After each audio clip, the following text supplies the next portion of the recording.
ব্যক্তির আমলের চাইতে ওই ব্যক্তির গুম বেশি উত্তম। বলে কিভাবে? যে এইভাবে, যে সে না জানি না বুঝা সারা রাত তো নামাজ পড়লো, ইবাদত করলো, এবং ওই আলেম ব্যক্তি, ওই জাননেওয়ালা ব্যক্তি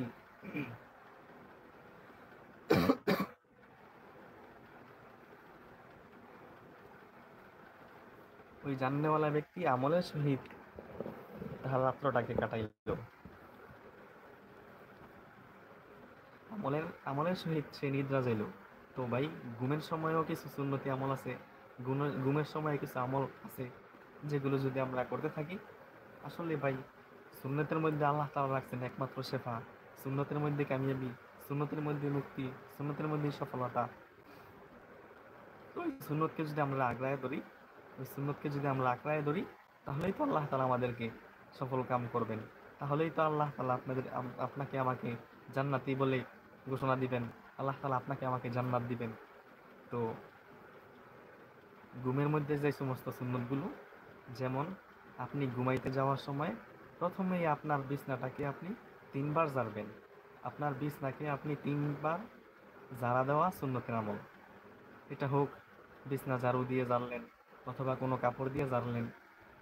নিজের শোয়ার জায়গাকে 3 বার ঝাড়া দেওয়া সুন্নতের আমল। তারপরে প্রিয় ভাই, অজু সহিত ঘুমানো সুন্নতের আমল। অজু করে যদি ঘুমায় কেউ, সারা রাত্র ইবাদত করার মতো নেকি আল্লাহ তাআলা তাকে দান করবেন। সুবহানাল্লাহ, অনেক বড় কথা যে শুধুমাত্র অজু করে ঘুমানোর বদৌলতে আল্লাহ তাআলা আমাকে এত নেকি দান করবেন, যা সারা রাত ইবাদত করলে যেমন পরিমাণ নেকি হইতো, এমন পরিমাণ নেকি আল্লাহ তাআলা আমাকে আপনাকে দিবেন যদি আমরা শুধু অজু করে ঘুমাই।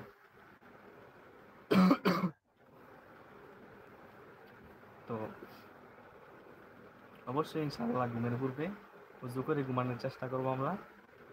বিছনাটাকে 3 বার ঝাড়বো, এবং বিছনায় শোভন করার পরে, শুয়ে পড়ার পরে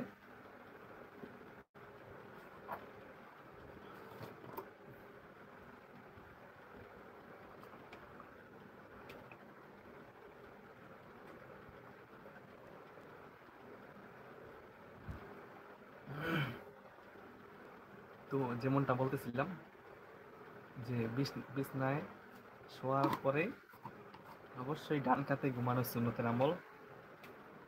প্রিয় ভাইরা, ইনশাআল্লাহ আমরা সবাই চেষ্টা করব ডান কাতে ঘুমানোর জন্য।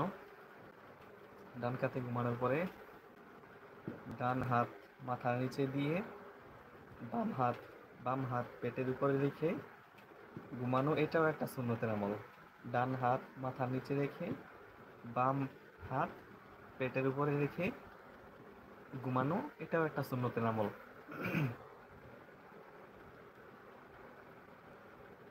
ইনশাআল্লাহ আমরা বেশি বেশি সুন্নত অনুযায়ী আমল করবো, সুন্নতের উপর চলবো, সুন্নতকে আঁকড়ায় ধরবো ইনশাআল্লাহ।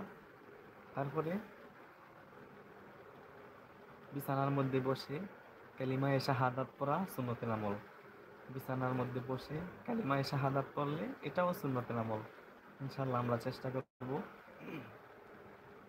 তারপরে ডান কাতে শুয়ে 3 তাসবিহ পড়তে পড়তে ঘুমায় যাবে ইনশাআল্লাহ। যেমন সুবহানাল্লাহ 33 বার, আলহামদুলিল্লাহ 33 বার, আল্লাহু আকবার 34 বার।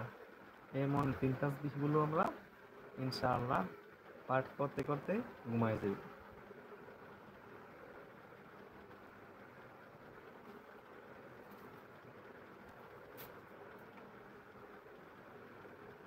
প্রিয় ভাইরা, আপনাদের একটা কমেন্টও পড়ে নাই, এটা অত্যন্ত দুঃখজনক। অবশ্যই ইনশাআল্লাহ আপনারা কমেন্ট করতে থাকুন।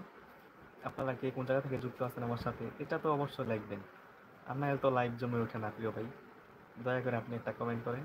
অবশ্যই লাইভটিকে লাইক করেন, দয়া করে চ্যানেলটিকে সাবস্ক্রাইব করে দেন। প্রিয় ভাই, এটা আমার নতুন ইউটিউব চ্যানেল। যদি আপনারা সমর্থন দেখান, আপনারা আমাকে সাপোর্ট করেন, তাহলেই তো আমার এগিয়ে যাওয়া সম্ভব হয়, এছাড়া তো আর সম্ভব না।